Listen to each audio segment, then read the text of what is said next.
Imagine being a teenager, scared out of your mind. You're surrounded by tough guys, all shadows and growls. This ain't no movie, this is for real. A cartel initiation. It's all about turning you into one of them, no matter the cost. They interviewed a comandante called El M2, M2. And he was a high-up commander for Cartel Jalisco. A few weeks after that, they killed El M2 and they alive. Mexico has these gangs, called cartels, that deal drugs and cause a lot of trouble. They're bad news, but you might know that already. Here's the thing, to join these cartels, you gotta go through a crazy initiation. It's not like hazing in college, it's way worse. There are these big-time cartels, like CJNG and Sinaloa. These cartels are not just big names in the crime world, they are powerful, dangerous, and have a brutal way of welcoming new members. They're like the meanest kids on the block, with their own rules and way of doing things. They need new people to help them sell drugs and fight their battles. But before you can join their club, you gotta prove yourself. That's where these messed up initiations come in. I saw a gruesome footage about a Cartel Jalisco Nueva Generación member getting like an initial ritual if you want to belong to these forces and stuff. And he was, I think it was a heart or a lung. I couldn't really tell because I didn't watch the whole clip. Apparently that was a ritual they had to eat the organs of a recently deceased person. We're gonna take a deep dive into what goes down in these cartel initiations. We'll see what these gangs do to their new recruits, stuff that'll make your stomach turn. Most importantly, we're gonna bust some myths. These cartels aren't cool or tough like they seem in movies. They're bad guys who ruin lives. This ain't a pretty story, but it's an important one. We gotta understand how these cartels work and what they do to young people. Buckle up, because we're about to see the dark side of cartel life. They are known for their various criminal activities, their violent use of force, and their weird code of conduct. The CJNG, or Jalisco New Generation Cartel, burst onto the scene a few years back and quickly made a name for themselves with their extreme methods. They started around 2010 as a splinter group from another cartel called the Milenio Cartel, led by a guy named Nemesio Oseguera Cervantes, also known as El Mencho. El Mencho is now one of the most wanted men in the world. CJNG is known for its extreme violence and brutality. They've been involved in everything from drug trafficking to kidnappings and extortion. They have no problem using violence to get what they want and have left a trail of terror across Mexico. They're the ones you hear about in the news, doing all sorts of messed up stuff, and that reputation might have something to do with their initiation rituals. The Sinaloa Cartel is another major player in the world of organized crime. They have been around much longer than CJNG, with their roots going back to the late 1980s. The cartel was founded by several infamous drug lords, including Joaquin El Chapo Guzman, who became one of the most notorious criminals in history. Under El Chapo's leadership, the Sinaloa Cartel grew into a massive operation, smuggling drugs across the globe. Even after El Chapo's capture and extradition to the United States, the cartel remains powerful. Today, it is believed to be led by Ismael El Mayo Zambada and El Chapo's sons. Both CJNG and the Sinaloa Cartel have a vast influence and reach that extends beyond Mexico's borders. CJNG is known for its aggressive expansion, taking over territories from other cartels and establishing a presence in various countries. They are heavily involved in the production and trafficking of drugs like amphetamine, cocaine, and fentanyl. The Sinaloa Cartel, despite facing internal conflicts and leadership changes, remains one of the most influential drug trafficking organizations in the world. They have a well-established network for smuggling drugs into the United States and other countries. Their operations are sophisticated, and they continue to generate massive profits. Both cartels have a significant impact on the regions they operate in, causing violence, corruption, and fear. Their reach goes beyond drug trafficking, affecting politics, businesses, and everyday life in many areas. So, why do these cartels have such brutal initiation rituals? Let's break it down and understand the purpose behind these terrifying practices. Initiation rituals are a way for cartels to test and mold their new recruits. These rituals aren't just random acts of violence, they serve a specific purpose. When someone wants to join a cartel, they have to prove they're tough, loyal, and willing to do whatever it takes. The initiation rituals are designed to weed out anyone who isn't up for the job and to shape those who are into ruthless, obedient members. The most recent thing I saw was they killed a woman. I don't know if she was part of the cartel or whatever, but apparently she was. She was pregnant. She was like 7 months old, pregnant. They killed her, got the baby out, and killed the.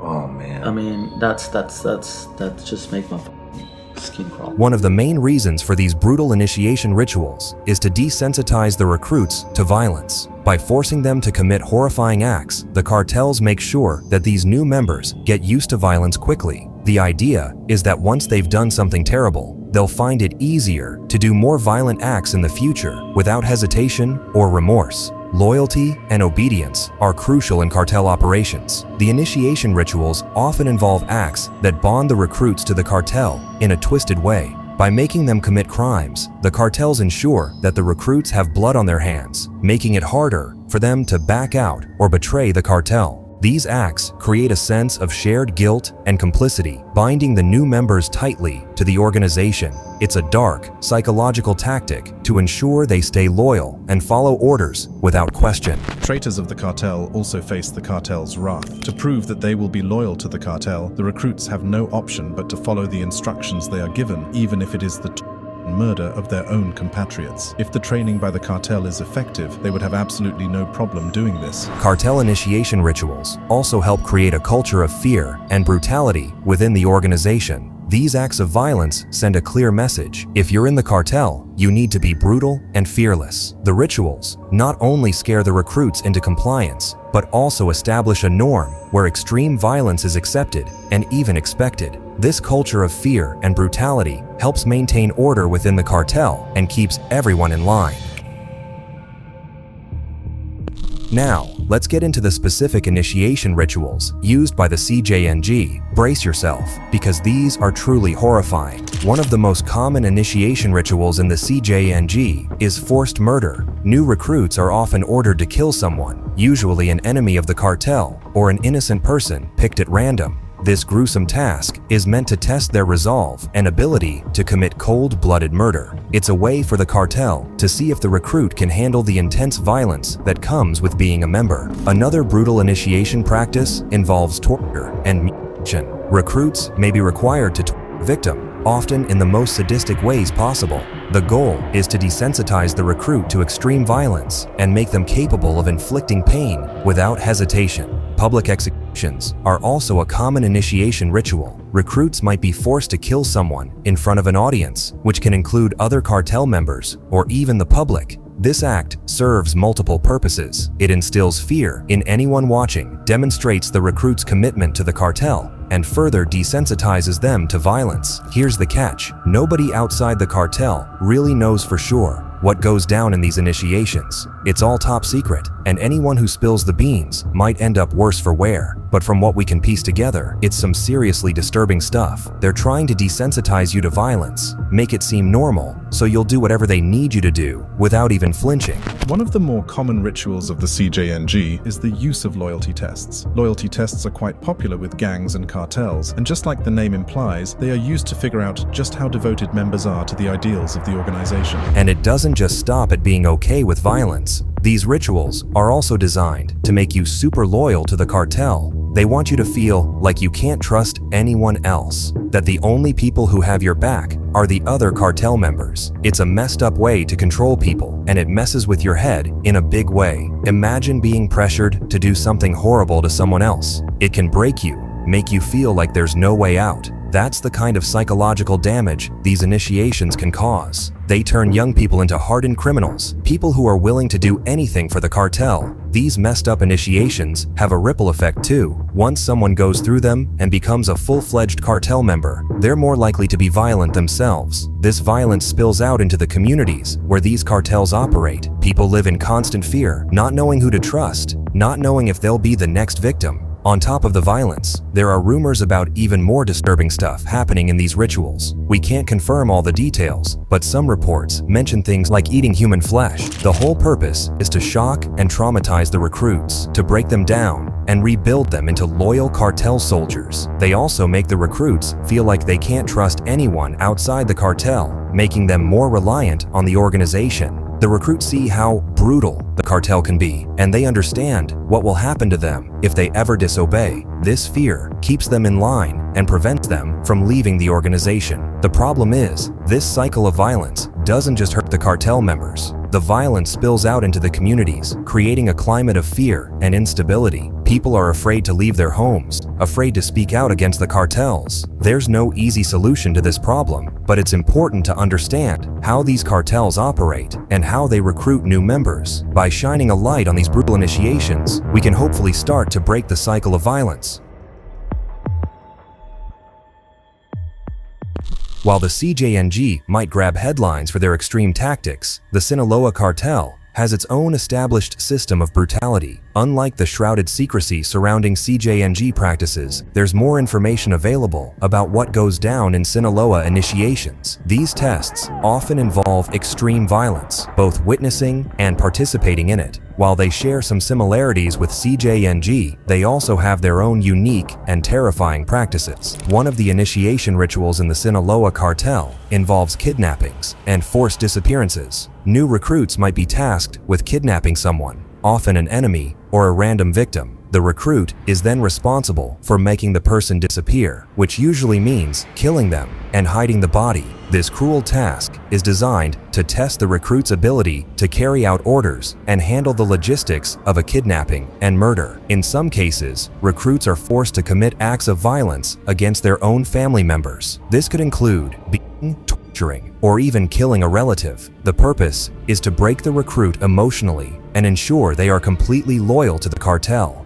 severing any ties to their previous life. The Sinaloa cartel also uses drug-induced hazing as part of their initiation rituals. Recruits may be forced to take large amounts of drugs, putting them in a highly vulnerable state. During this time, they might be subjected to violent hazing, including beatings and other forms of physical abuse. This practice is meant to break down the recruits' resistance and make them more controllable. These stories reveal the depths of the cartel's cruelty and the extreme measures they take to ensure loyalty. It's a brutal way to weed out the weak and instill fear in those who remain. The Sinaloa cartel also relies heavily on rituals that emphasize loyalty and commitment. New recruits are often forced to take oaths, sometimes swearing on blood sacrifices. This creates a powerful psychological bond, making them feel like they can't back out without risking serious consequences. It's a twisted form of belonging, achieved through fear and intimidation. Perhaps the most disturbing aspect of Sinaloa initiations is the forced witnessing of extreme violence. New recruits might be forced to watch executions, torture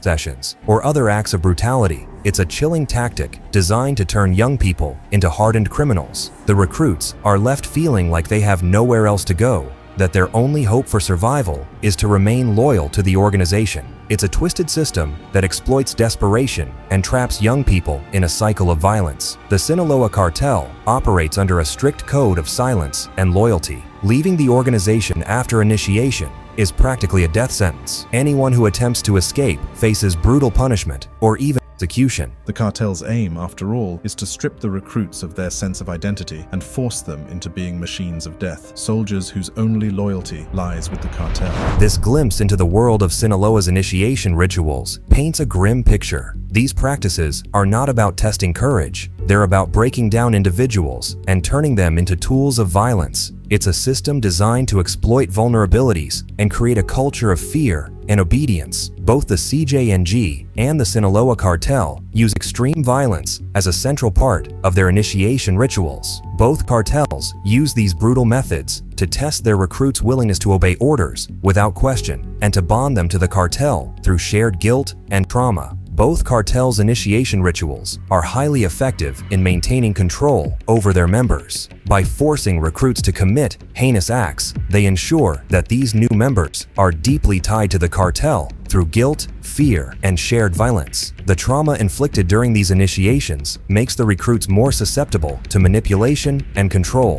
ensuring their loyalty and compliance. The psychological damage inflicted on recruits can have lifelong consequences. Many struggle with PTSD, depression, and substance abuse. Beyond the personal toll, these rituals contribute to the overall violence plaguing Mexico. The desensitization to violence creates a generation of individuals who are more likely to resort to brutality to resolve conflict. The trauma of being forced to commit such violent acts, especially against loved ones, can cause deep emotional scars. Many recruits suffer from severe mental health issues as a result, including guilt, shame, and chronic anxiety.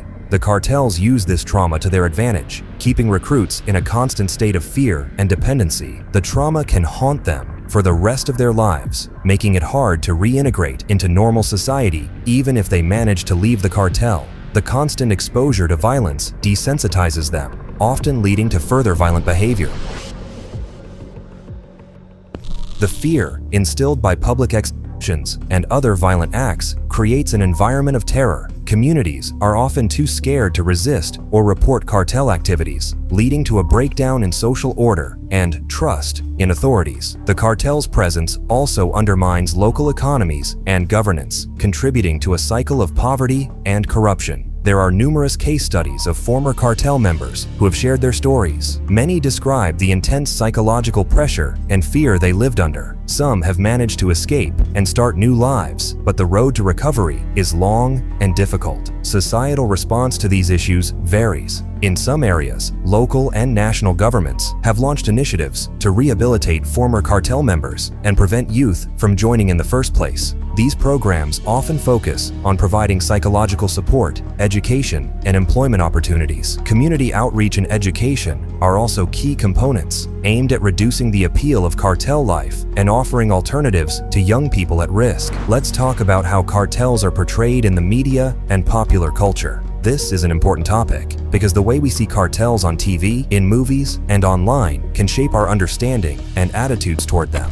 For many of the people who join, it's because of the prevailing effect that narco culture has on society in Mexico. Before the sudden boom of drug trafficking in Latin America in the 70s, it was seen as the career of lowlifes. Shows like Narcos and movies like Sicario have brought the world of cartels to a wide audience. While these portrayals can be thrilling and engaging, they can sometimes paint a misleading picture. The big danger here is glorifying cartel members and their actions. When we see these criminals as exciting or admirable, it can send the wrong message. It might make some people think that being part of a cartel is cool or desirable. In reality, the lives of cartel members are filled with violence, fear, and suffering. There's nothing glamorous about the pain they cause or the danger they live in every day. Thankfully, some media do a good job of showing the true brutality of cartels. Documentaries like Cartel Land give a raw and honest look at the violence and corruption that cartels bring to communities. News reports and investigative journalism also help shine a light on the real-life horrors that these organizations cause. By focusing on the victims and the harsh realities of cartel life, these media pieces help us understand the true cost of cartel violence. It's crucial to remember that these are not heroes or cool anti-heroes. They are criminals causing real harm to real people.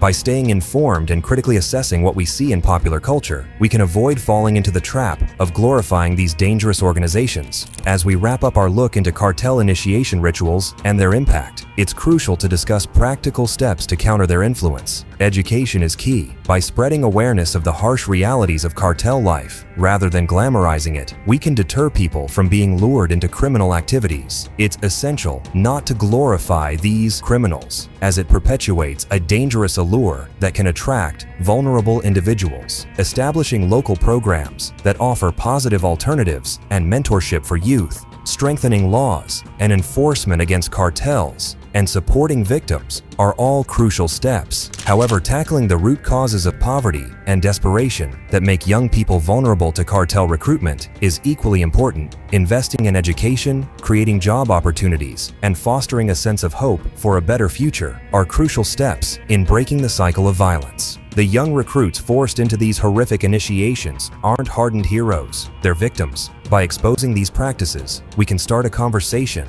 raise awareness, and empower communities. There are dedicated individuals working tirelessly to dismantle cartels, from law enforcement officers risking their lives to journalists exposing corruption. Every action, no matter how small, contributes to building a brighter future. Let's choose education over exploitation, opportunity over violence, and a brighter future for all. As we conclude our deep dive into the most shocking cartel initiation rituals, it's clear that understanding these realities is vital. Here's a question for you. Have you ever been surprised by how the media portrays cartel life compared to the true horrors they inflict? Share your thoughts in the comments below. If you found this information eye-opening, don't forget to like this video, share it with others who might benefit from this knowledge, and subscribe to our channel for more insightful content on topics that matter. Your support helps us continue to shed light on important issues like these. Thanks for watching.